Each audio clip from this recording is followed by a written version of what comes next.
broken only by the flickering on the flames. मैं हूँ कुंदन। ये बात तब की है जब मैं 9 साल का था और नाना जी के बरसी पर अपनी मम्मी के साथ उनके गांव गया था। गांव पहुंचते ही मम्मी और नानी एक दूसरे से बातें करने लग गए और मैं मौका देख के घर के बाहर चला गया। उस गांव के बारे में मैंने अपनी मम्मी से बहुत सारी बातें सुनी थी, इसीलिए मुझे वो गांव देखने का बहुत मन था। पर सब कुछ बहुत अजीब सा था। दूर दूर तक एक आदमी दिखाई नहीं दे रहा था।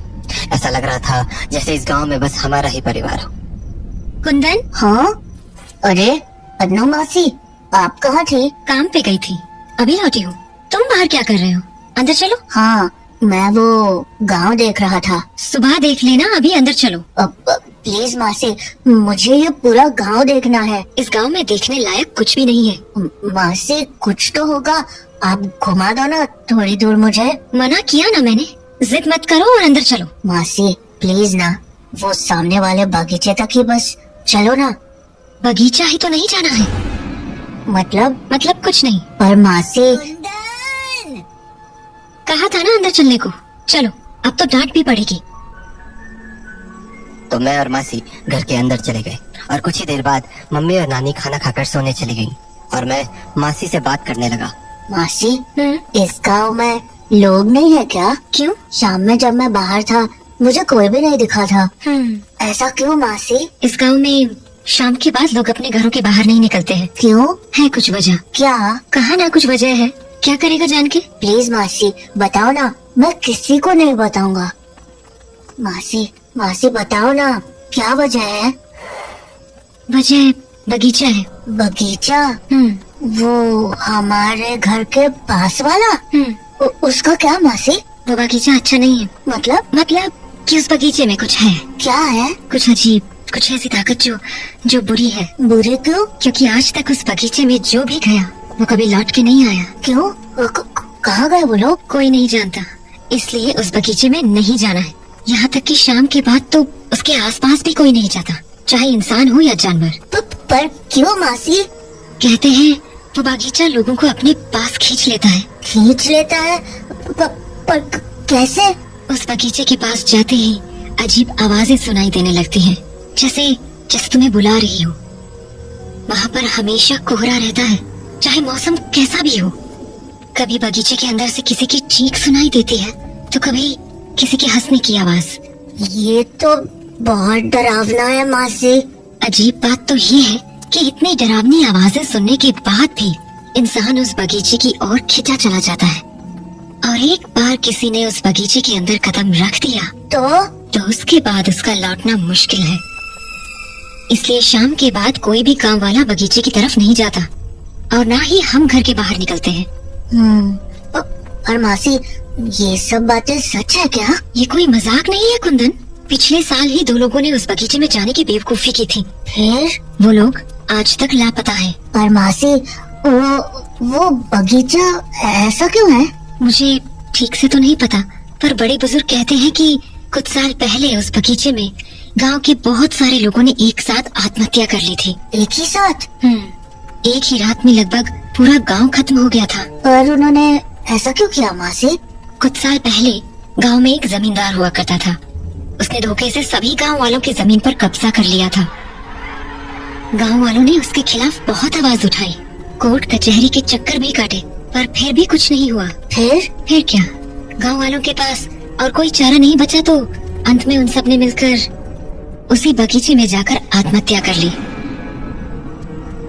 मासी, उस जमींदार का क्या हुआ?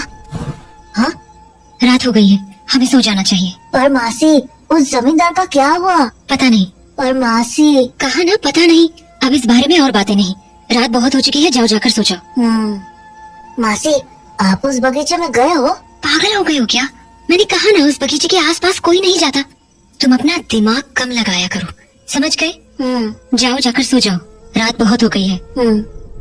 मासी से बात करने के बाद मेरे दिमाग में उस बगीचे को लेकर और भी सवाल उठ रहे थे। मेरा मन अब भी उन बातों को मानने को तैयार नहीं था। इसीलिए उस रात जब सब लोग सो गए तो मैं अकेला ही उस बगीचे की तरफ निकल गया। वहां पहुंचने पर मुझे कुछ घर दिखे जो बिल्कुल बगीचे के सामने थे।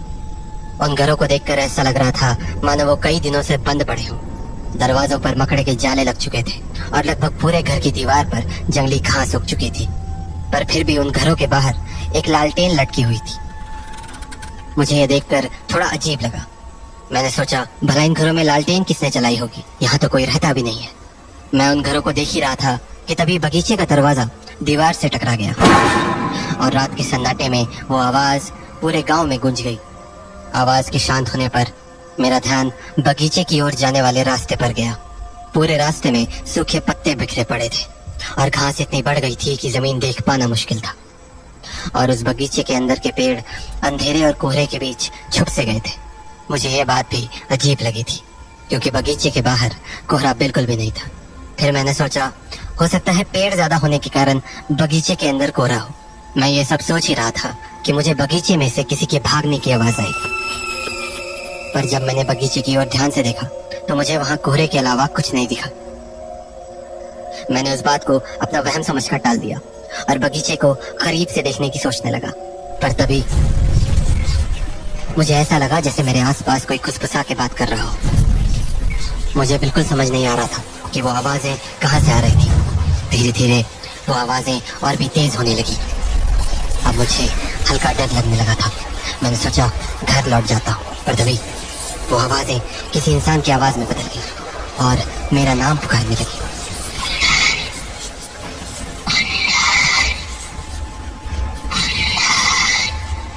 मेरी हालत खराब हो रही थी। मैं वहां से भागना चाहता था पर मेरे पैर मानो जम से गए थे और धीरे धीरे करके वो आवाजें और भी तेज हो रही थी।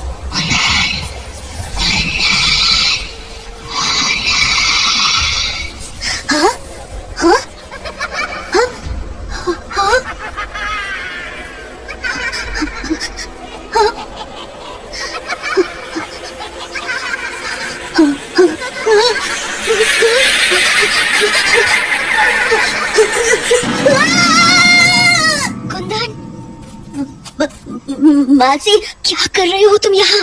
पागल हो गई हो क्या? मासी, तुम्हें पता भी है ये कितनी खतरनाक जगह है? मासी, मैं वो खड़े खड़े मेरा मुंह क्या देख रहे हो? चलो यहाँ से। मासी, कहा ना यहाँ से चलो, जल्दी चलो।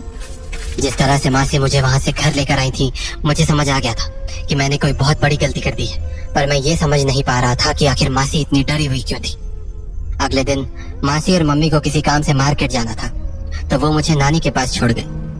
मम्मी मासी को गए काफी टाइम हो चुका था, तो मैं खाना खाने के लिए किचन में जाकर नानी के पास बैठ गया। पर मैं अभी भी मासी की बताई बातों के बारे में सोच रहा था, तो मुझे लगा क्यों ना नानी से ही सच पूछ लूं। नानी, क्या बगीचे में जाना मना क्यों है? मतलब? हाँ, बगीचे में कोई भी नहीं जाता ना। किसने कहा? वो मासी कह रही थी। ये सब फालतू चीजें हैं, समझा? इन बातों पर ध्यान मत दे। नहीं नानी, मासी कह रही थी वहाँ पर लोगों ने आत्महत्या कर ली थी किसी जमींदार के कारण। अरे क्या जमींदार के कारण? वो लोग कुछ काम वाम करते थे नहीं, खाने वाने को होता नहीं था, तो मर गए भूखमरी से। इसमें जमींदार की क्या गलती? ओह, और जमींदार? क्या जमींदार? जमींदार का क्या हुआ? क्या मतलब क्या हुआ? कुछ नहीं हुआ। क्या होगा? मतलब वो कहाँ है अभी? कहाँ रहेगा? यही है, इसी गांव में। पर तू छोड़, तू नहीं समझेगा। क्या नहीं समझूंगा?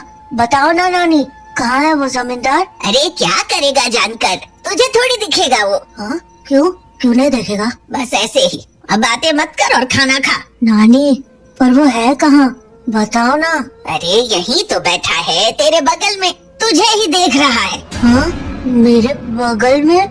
नानी क्या बोल रही हो? ओफो, मैंने पहले ही बोला था ना कि तुझे नहीं दिखेगा। अब ज्यादा सवाल मत कर। पर कहा ना, दिमाग मत लगा, चुपचाप खाना खा और सो जा जाके। हाँ? मुझे नानी की बातें अजीब लगने लगी थी, तो मैंने जल्दी से खाना खाया और खटिया पर जाकर लेट गया। पर मेरे दिमाग में अब भी नानी की कही बातें चल रही थी। मैं यही समझने की कोशिश कर रहा था कि आखिर नानी की बातों का मतलब क्या था और वो ऐसा क्यों कह रही थी कि जमींदार मेरे बगल में ही बैठा था। इन्हीं बातों को सोचते हुए पता नहीं कब मेरी आंख लग गई। नींदों में मुझे कुछ आवाजें सुनाई दी, पर मैं समझ नहीं पा रहा था कि वो क्या कह रही है। पर तभी ऐसा लगा जैसे कोई मेरा नाम पुकार रहा है। कुंदन बेटा, पहचाना मुझे?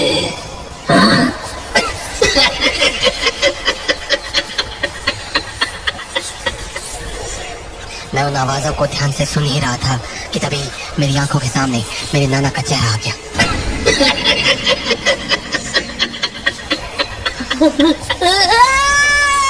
और मैं चीख कर बिस्तर से उठ गया। और जैसे ही मैंने नजरें घुमाई तो देखा कि मेरी नानी मेरे खटिया के ठीक बगल में ही बैठी थी। क्या हो गया? बुरा सपना देखा क्या? नानी, हो मैंने अभी नाना जी को देखा। तो दिखी गया ना तुझे जमींदार? हाँ, जमींदार? हाँ, तू देखना चाहता था ना जमींदार को? और नानी, मैंने तो नाना जी को देखा। तू अभी भी नहीं समझा? हाँ? अरे जमींदार तेरे नाना ही तो थे।